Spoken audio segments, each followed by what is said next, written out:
আমি চলে যাব আমাদের আজকের অনুষ্ঠানের মাননীয় সভাপতি শ্রী দেবাঞ্জন চক্রবর্তী মহাশয়ের কাছে। আমরা তার বক্তব্য শুনে এবার ঋদ্ধ হব। আমাদের আজকের মাননীয় সভাপতি শ্রী দেবাঞ্জন চক্রবর্তী।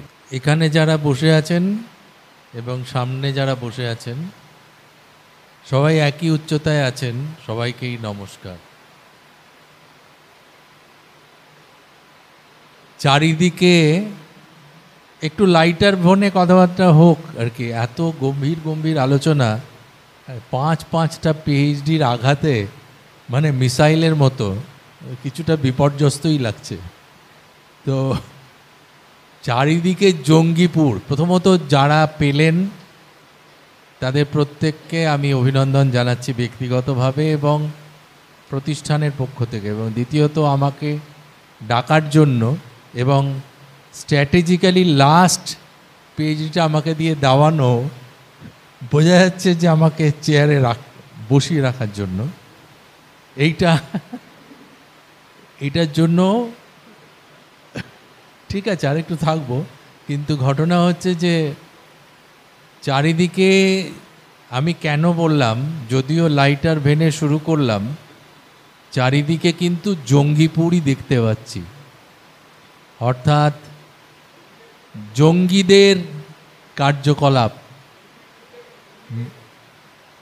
মৃণালকান্তি প্রায় জঙ্গিদের মতোই পিএইচডি বিতরণ প্রণালী শুরু করেছেন।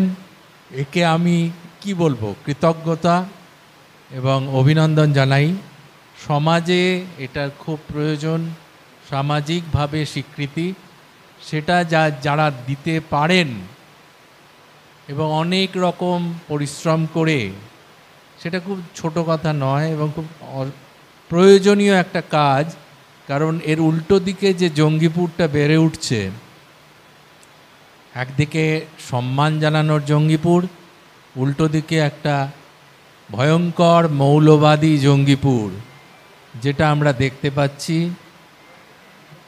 বাংলাদেশ বলে যে দেশটার কথা আমরা জানি, তার কি অবস্থা আপনারা বুঝতে পারছেন। গোটা দেশটাই জঙ্গিপুর হয়ে গেছে এবং যে কোনো মুহূর্তে, যে কোনো দিন আমরা একটা ভয়াবহ আন্তর্জাতিক বিপদে পড়তে পারি। আমরা প্রত্যেকে এ ব্যাপারে যদি সতর্ক না থাকি, আমাদের ভাষা ভেসে যাবে।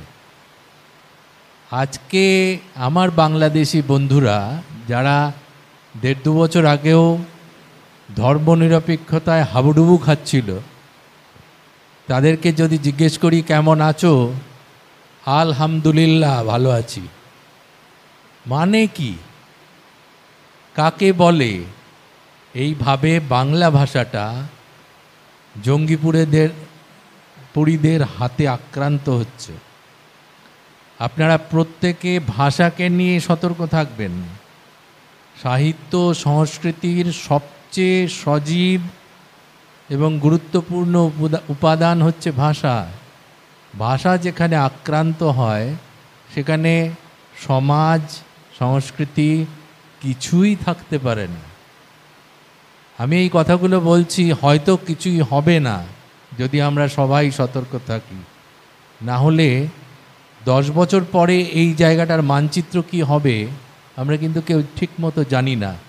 এবং মানচিত্র ঠিক রাখার দায়িত্ব স্বাধীনতা অর্জনই নয়, স্বাধীনতা রক্ষার দায়িত্ব অনেক বেশি গুরুত্বপূর্ণ। এটা আমরা যদি ভুলে যাই বা সামান্য সময়ের জন্য যদি বিচ্যুত হই দায়িত্ব থেকে, আমাদের কপালে দুঃখ আছে। কেউ কোনো সম্মানই সেই দুঃখ রোধ করতে পারবে না।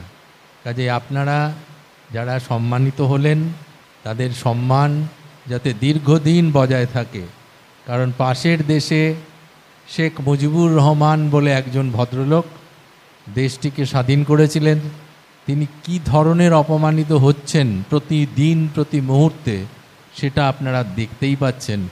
আমাদের এই প্রান্তে কি রাজত্ব চলছে সবাই আমরা জানি। সমস্তটা আপাতভাবে কোনো সম্পর্ক নেই বলে মনে হলেও আমেরিকান ডিপ স্টেট আমি নিশ্চিত যে এই অংশেও সমানভাবে ক্রিয়াশীল, নাহলে আমাদের এত দূর অধঃপতন হতে পারে না।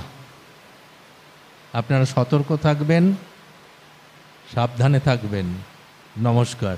অনেক ধন্যবাদ মাননীয় সভাপতি শ্রী দেবাঞ্জন চক্রবর্তী মহাশয়কে।